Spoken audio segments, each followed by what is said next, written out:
Thank you, Mr. Speaker.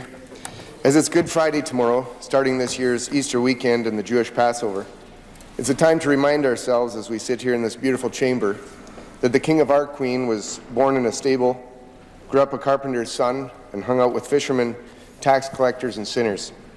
He gave up his heavenly robes and stood before his people at the last, bloodied, beaten, and naked.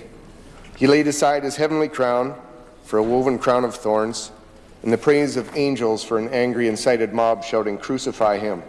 Crucify him!" And why ask would he do this, Mr. Speaker? Because we needed more than a king to rule our bodies. We needed one to rule our hearts and save us from our sin and our pride. I needed one to save me from my sin and my pride. He taught us how to love. Greater love has no man than this, than he lays down his life for his friends. He taught us how to live. Do unto others as you would have them do unto you. And he taught us how to lead. He would be greatest among us. Let him be our servant. This world wasn't worthy of him, and the grave couldn't hold him.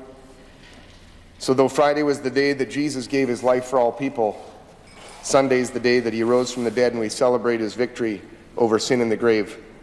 Mr. Speaker, today I want to thank God for his son Jesus, who gave his life to save not only our Queen, but all of us who would receive him as our King.